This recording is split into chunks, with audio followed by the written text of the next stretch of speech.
ساڵتان لە بازان و خۆشەویستانم ئەو ڕۆژی سانەوە ڤیدیۆی نرخەکانی مانگی کۆنسڵ و یاریەکان دەپرسینەوە لێرانەوە. ئێستاش لە پێشانگای محەممەد لەگەڵ کاکە محەممەد سەری کۆنسڵەکان دەپرسین لێرانە. باش کاک محەممەد سەلام سپاس دەکەم. نرخی PS4 ئەوڕۆ سعری چەندە؟ 500 گیگا فاتەکەی بە 250,000 ئەوانە هەموو دەستبوونە یەکێ نوێی نمە پلیستیشن 5 نوێی هەیە بە $715 $715 سیریزێت بە $209 نوێ سیریزێکسەکەس بە $605 $605 زۆر چاکە. لێرانە دەستکەکان سعریان چەندە؟ ئێستا و دەستکانە پلیستیشن 4 دیزاینی پلی 5 بە 25,000 دەستی PS4 ئەسلی هەیە لەنگە بە 40,000 ئێستا بە نوێتی نایەتەن بشێتن زۆر گرانە لەبەندی ئەگەر بە ئەوروپیەکەی بکڕی باشتر بە 40,000 هەر شەحادی بە نوێتی بە 20,000 بە 20,000 ئەو جانتایانە سعریان چەندە؟ جانتایەکان بە 13,000 ئەوە لۆنگۆ کراسێت بەخۆی بە 15 بوو باشە دەستەکانت خۆش بیتن بۆکو زەنگەی ئەوروپی هەموو ئەوروپینە 120,000 دەستی دوێ مستعمە لێرە بە 100,000 ئانە 360ەکانە وەن هەیە وەن یەک تێڕا هەیە وەن ئێس نەکراوەی خاوێن 295,000 295,000 ئەدی فاتەکە یەک تێڕایە 240,000 نەکراوە 240,000 زۆر چاکە. لێرانەش بە کورسیەکان کورسیەکانەوانە مارکەی ڕێتڕاژۆنیا بە $110 $110 هەمویان هەسێکی $110 ئەنواع ئەدی و تابلۆیانە سعریان چەندە؟ 15,000 هەروەکە ئێستا ئەو گۆسڵ سوشی مایەشیان هەیە زۆر جوانە. ماوسپادەکان سعریان چەند بوو؟ 4,000 ئەنواعیان هەیە. مۆرتال کۆمباتەکە سعری چەندە؟ ئەو بە $35 نوێ پلیستیشن فیفا 22کان $35 فیفا 22 $50 ئەوە پلی 5 سپایدەرمانەکە $35 پلی 5 ئالاویک $35 ئەساسن $35 فارکڕایەکە $40 GTA فرالۆجەکە بە $45 نوێ کەپسە جانفۆرس جانفۆر بە $35 سەژە پێشانگایەکان لێرە یاری کلاسیکەکان وەروە ئەو یاریانەی کە پلەیستێشن یەکە تاوەکو 360 و سەرتریشیان لا بەردەستە. بەسا یەکێکە دەچین یاریەکان دەپرسین. لێرانە یاریەکانی Xbox 360یان هەیە بە کۆپی وەرا ئەو نوع جیازانەشانەیە کە یاریەکانی سیگا و نێس و ئەو بابەتانێکی هەیە. لێرانەش هەر کێبڵەک و بابەتە چی پلەیستێشن 1 و پلەیستێشن 2 تانویزیان Xbox 360 لایەن بەردەستە. لەو دەستکانەشیان هەیە. دەستکانە سعریان چەندە؟ ئەو دەستکانە سعری 4,000 ئیپلی دوێ بەوایان هیچمان بلوتوزەکان بە $8,000 خۆ دەتانی چەمەترە گلی دووربی ئەتاوەکو یاری بکەیت. زۆر چاکە. هەموو نوعەکان بە چاریە کۆپیەکان؟ ئەو نەوعیان بە 5 ئەو نەوعەشیان بە چاریە لی ناو لایلۆنەکەی. زۆر چاکە. لێرانەش هەروک دەبێن بابەتی پاتری وەروە دەستی پلەیستێشن 1 و پلەیستێشن 2 ئەنواعیان هەیە. خەزنی شمانەیە خەزن سەیڤەکەیان هەیە میمۆریەکە عادیش بە 3,000 ئەسلی بە 5 عادی بە 3 بابەتی HDMI و شتیش HDMI شمانەیە PS2 هەروە ئەیڤیمانەیە ئەوکانی سیگە یاریە کۆپیەکانی سیگە دەتوانی هەندێک ئامێریان هەیە کە لێر دەیفرۆشن. ئەوانە هەروەک دەبینەوە یاریەکانی نیەسیە هەر کەسێک حەزی لێ دەتوان یاری پێکاتن. ئەگەر بێت لەو ئامێرانەتان هەبیتن ئەو ئامێرانەتان هەبیتن لەسەری کار دەکاتنەوە و یاریانە کاردۆیجانە لێرانە یاریەکانی PS2 هەر گەمەک نمابی ئەمە لۆتان داوڵۆت دەکەین بە نرخەکی زۆر گونجا ئاوانەی بەناوی تو دێن لە خزمەت داینە. هەر گەمەک نەمابی ئەمە دەتان لوی داوڵۆت بکەین. هەر یارێک لە بازار بەدەست نەکەی یان بەخۆت بەدەست نەکە لە هەرجێکی بوو لێرە دەتان لە بۆتان کۆپی بکەن و دروستی دەکەن. ئێستا دیتی بەشی دووە هەندێک گەمە نمایە مەسەلەن GTA Vice City نمایە چەند گەمێتکە نمایە ئەمە دروستمان کردیە. کارێکی چاک دەکەن لێرانە و ئەلێرانە لۆ نمونە دینیستی واریۆس 3 کەشمان جمونکسەیە ئەیشمان دانایە فەنی پلی 4 مانێ هەرستان دەوێت لە قسمەتدا زۆر چاکە لێرانەشۆ ئامێرانیان هەیە ئەو ئامێرانیان هەیە ئێستان بۆ کچی دەکەین بزانین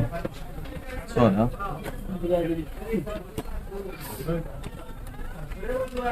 هەروەک دەیبێنە شێوەی وەکو PSP وایە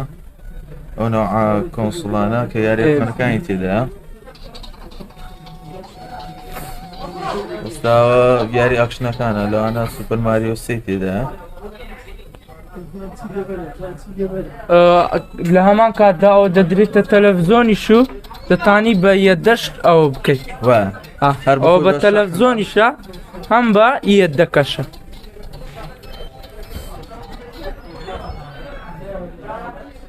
هەروەک دەبین یاریەکانی ماریۆیە ئەوی ماریۆی 3ە کە لە سوپەر نێسی هەبوو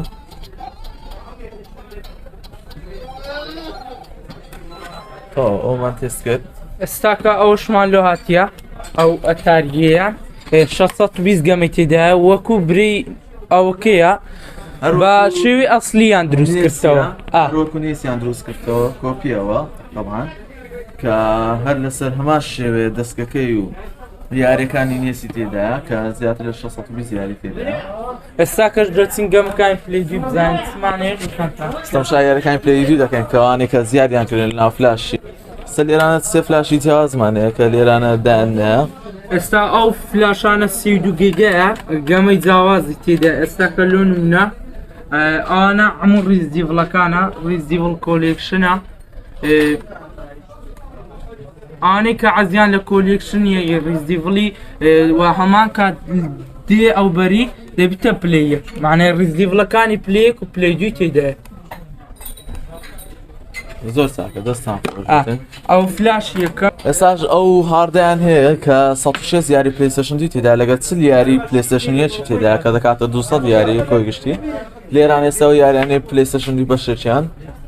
ئەو ئەمگەمەکانە عرف بە عرفە مەسەلەن داونهێڵ دوی دەچێ عرفی دی ئەو داونیر مەسەل گۆدۆڤار دەچە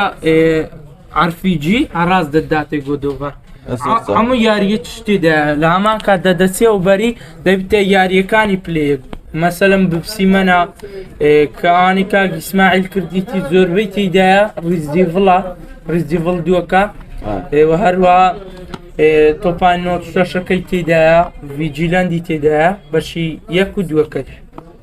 بۆ جەماعەتانێک کە حەزیان لە یاریەکانی پلیستشن 1 بکەنەوە لە پلیستشن 2یان هەبی لە ماڵ دەتان ئەو هاردەی بکڕن هەم یاریەکانی پلیستشن 2 هەمی پلیستشن 1 لەسەری تێدایە دەتوان یاریەکانی پێ بکاتن لەو بەریش هەروەک دەبینەوە ئامێرەی تازە تێستمان کرد بە چەند ڕەنگێک لایەن بەردەستە سۆرشینیان هەیە ڕەشیان هەیە وەروە HDMI-یەکی 1000 زۆرشیان ئەوەش هاردەکەنە ئەوەش HDMI لێرانەش هەر میمۆری سیڤی پلیستشن 2شیان هەیە لێرانە لەگە یاریەکانی پلیستشن 1 بە CD شەیتیان بە کۆپی وەروە پلیستشن 1 بە ئامێری شەیتیان خۆیان لەگە پلیستشن 2 وەروە هەر بابەتێکی وار و بابەتی دیکەتان ویستی کۆنسڵەکان لایەن بەردەستە ئەوش پلیستشن 1 کۆنەکەیە 5004ەکەیە ئەوش عینەن لە یەکەمەوە جبە یەکەم ئەلێرانەش کە ئەو ئامێرەمان تا کردو تازە چەند ئەوەکمان لابەردە سەعادەتێک وە ئەوژ ڕەنگەکانی تیکەت کە ڕەشە سۆرە شینە شینی ئاویە ئەممان لابەردەستە ئەگەر هاتم بە ناوی کاک ئیسماعیلی ئەمە لە قسمەت داینە ئامێرەکانی دیکەش نێسەکان ئەنواع دیزاینیان لابەردەستە ئەنواع ڕەنگ و دیزاین و بابەتی جیاواز وەروە دەمانچەکە و دوو دەستچی لەگەڵدایە و وەروە دەستچی Xbox 360 یان هێستاریان چەند دەستەکەن Xbox 360 ئەوە نرخی 12000 بە وەر بە نوێتی ئەوکەی دی بە مستعمەلی بە 20000 بە 20000 بەبێ وەر ئەی دەست و پلیستشن 3 بە ئیپلیسی بە 10000 ئەوانەی بە نایتو بێن خاتریان دەگرین ئینشاءڵڵا زۆر چاکە دەستەکان خۆش Xbox 360 سعری Xbox 360 نرخەکەی ئێستا تقریبا تا 100 لەو دەورانەیە سعرەکانی دیاری نەکراوە ڕۆژانە دەگۆڕێن ڕۆژانە دەگۆڕێن ئەوروپیشیە بە 120000 ئەوروپی یەکەم کەسە کە تو گەمەی پێ دەکەی مەسەلە لە ئەوروپای دی جۆکەر دەکەین ئاڕاست ئاتوگەمی پێ دەکەیت لێرە وایە ئێستا ئەو مەزموعە پلەیستێشن دووە فاتەشیان لە بۆ هاتیە کە حەزمە گەورەکەیتی ڤێژنی یەکەمە کە چەند عادەدەچیان لا بەردەستا دەتانن بێن و داوای بکەن ینی ئەگەر نەشیان بیتن لە بۆتان هەر جارشکە هینایانەوە لۆتان هەڵدەگرن ئێستاش لە پێشانگە ژاری نێرانەش هەم هەندێک یاریەکان و کۆنسڵە نوێیەکان دەپرسن لێرانە لەگە کاکە ژاری باش کاکەژار ڕێزی بەخێر سلام سپاس دەکەم با لە ئێستێتەکان دەست پێکەین نێرانە ئێستێتەکان ساریان نەچەند دەچەند سێتەکان فی 21 بە 23,000 دیناری نوێتر زۆر باشن جینۆزارێ بە 12,000 دیناری ئەونەوە هەیە بە 12,000 دیناری پێگایەکە 13,000 بەڵێ ناویەتی ئەو مەجموعانە ئەوەی ئەو دوانە 12,000 بلوتوثنەوە ئەوانە بلوتوث لە بۆ گەیمینگ نییە ئەتی ئەو جۆرانە 15,000 15,000 فەرقەچی ئەوهینێ لەگەر جینۆزارێ ئەکسبۆکس سیریەس هەیە سریەت بە 285 دلار ئێستاکە 285 دلارە بە نوێ ئێستی شەیە مستعمل وانێسێ بە 270,000 تێرا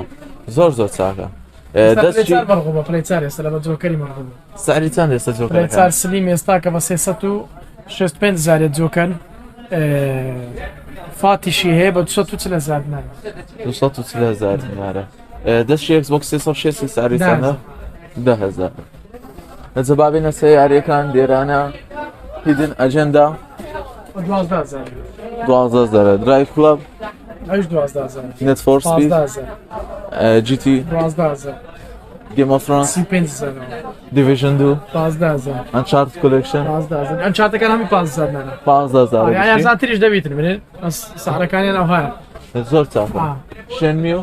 ئەو 15,000 نار ماس ئیفەکت 20,000 دەنجەنس 15 ئەرکانیا 25,000 زۆنەر شادۆ 15,000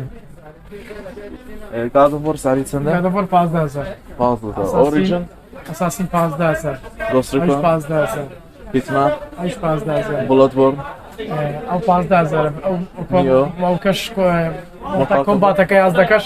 20,000 دینارە 20,000 نیۆ نیهۆش 20,000 دینارە 30,000 دیناریەوە فرایدی ئەوش دەشتێت 30,000 لاستۆبات بەشی دۆ 35,000 پێس 21 پێکان 15,000 15,000 فاقەکان فارکرایەکان هەر فارکرای نیوداونەکە 20,000 20,000 کۆنەکان بچەند کۆنەکان 15,000 10,000 زۆر چاکە لێرانەش بە لە لێگویەکان ساریان دەچەند لێگوێکارێک کوسارەکە 15 تدا 20 تدا 25 تدا 35 تدا ئەوانەیە کوسارەکە لێگۆ مۆڤی لیگۆ مۆڤی 20,000 25,000 هەردووکە لیگۆ مۆڤی 20,000 20,000 کراش 35,000 دینار سیباخەکە ئەوەکەی گەر 20,000 نار ئەویان بە 20 دراگۆن بۆ 20,000 ئەو گەمە تاکە لە هەموو عراقەوە تاکە ئەو گەمە هێودی هێنش دراگۆن بۆڵەکە وان پیسەکە ئاوە یعنی بێنین تاکە بڵۆ. هەموو دوکانێک نیتیەوە 30,000 ناری مەزگەمە شڕاقیەوە ڕاستە لە زۆر دوکانە بەدەستن بەرز ناکەویەوە مارک 10,000 لیڵبی 15,000 15,000 سۆنیکەیە بە 25,000 نای سۆنیکە نوێیکە سۆنیکە نوێیەکە ڕیسینگەکەی هەیە بە 20,000 20,000 تاڵ ئێستا لە پێشانگە بڕواینە لێران شەندە شتەکانی تکە دەپرسین کە نەما پرسیە لەوانە لەگە کاگی برایمی کاگی برایم ئەو سکۆترانە ساریان چەندە وانا 200 دلار 200 دلارە كواليتي فولا قايد بريسا سرعی چەندە سرعه 3 سعريه چل والله 120 كيلو شهر دقري 120 کیلۆ دەگریتن چەند ساعت تحمل دەکات 9 ساعات تحمل لك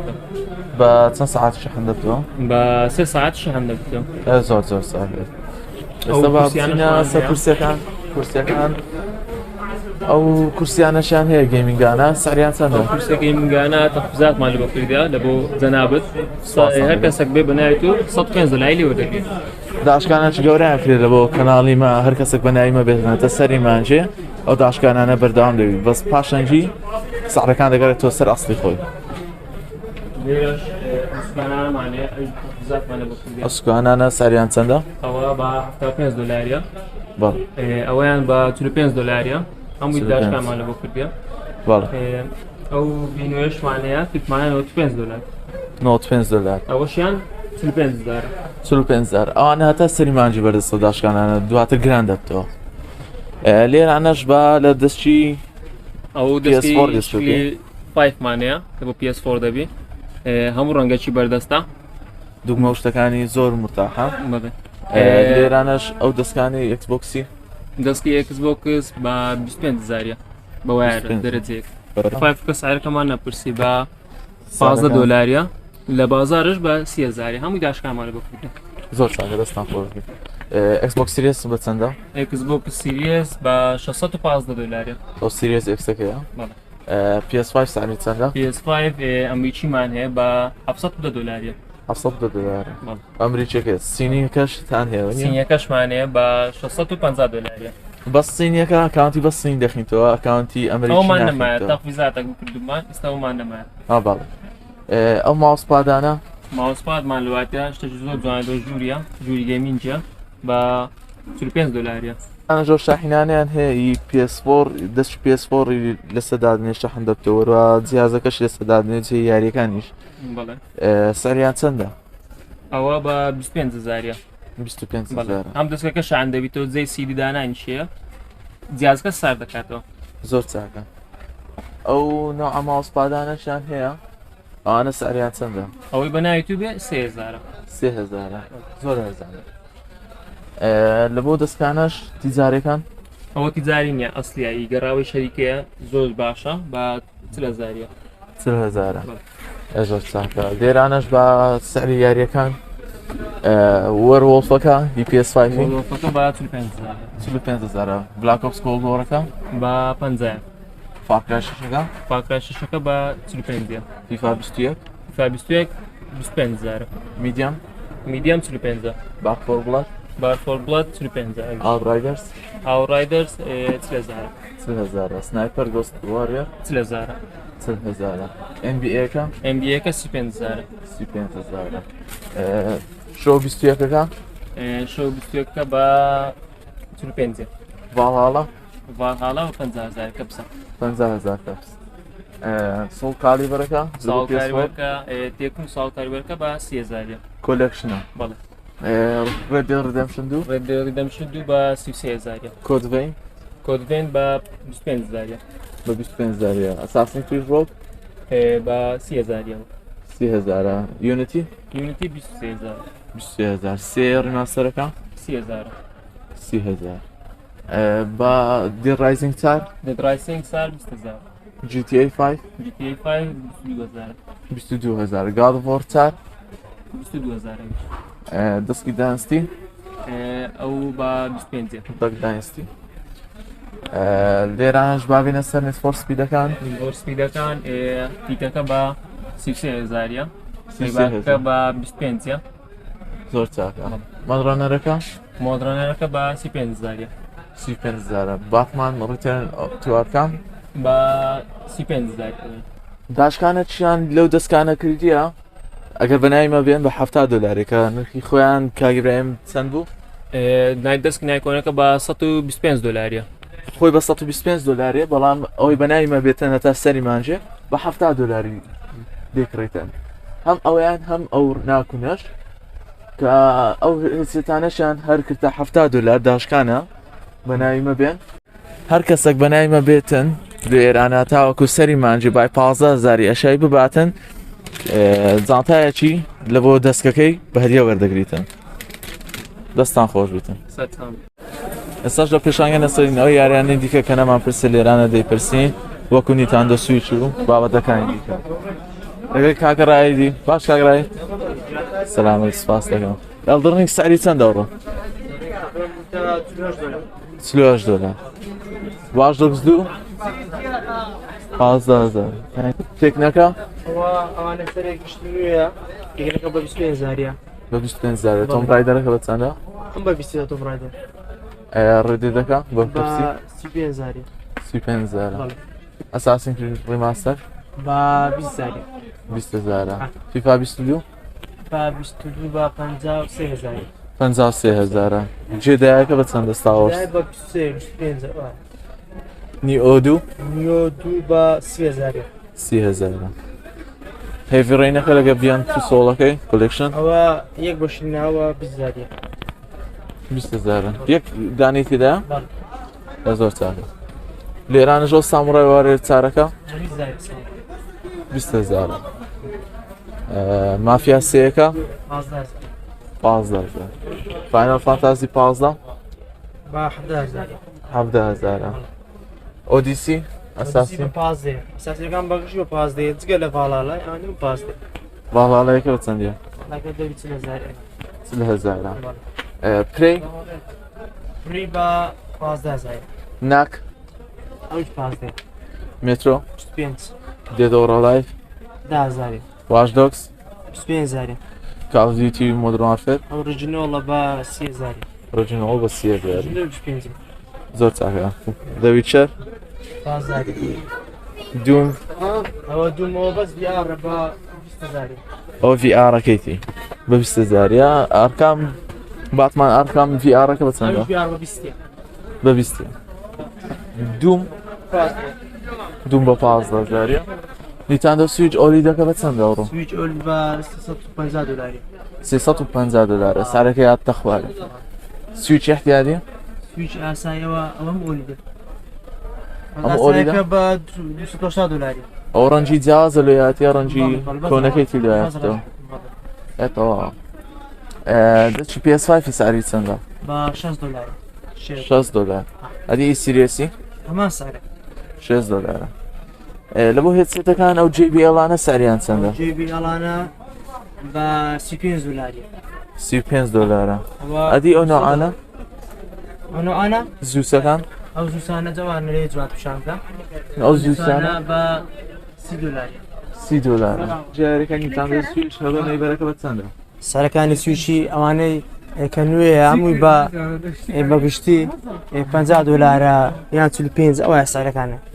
بەڵێ هەلۆ نەیبەرەکان بە ئەو چەندە نەیبەرەکە بە 35 دلاری ماریۆ ئۆدیسیەکە مایۆلیسەکە بە 50 دلاری ماریۆکان بەگشتی نوێەکانم و بە 50 55 دلاریە نوێیەکان 55 فیفا 22 لە سویچی ئەو بە 35 دلاری کڕاشەکە چارەکە کڕات چارەکە بە 45 دلاری سۆنیک ڕیسینگەکە ئەو سۆنیک ڕیسینگە بە مستعملوانی خوارێ ئەم مستعمل هەم بەگشتی لە دەوێت چ لە 50,000 مستعملەکان چ لە 35 بەگشتی وڵفەنستین دووەکە 35 وەفنشتین ڕۆکە لیگەکە ئۆکەلی بە چلیە 40,000 ماریۆ ڕابێتەکە ئەو بە 50 50,000 GTA کارۆلۆجیەکە ئەوژە 50 دەستی دووە سوپەرسماشەکە شەر بە 50 مایروکەیجە بە 50 زۆر چاکە دەستەکان سەر چاو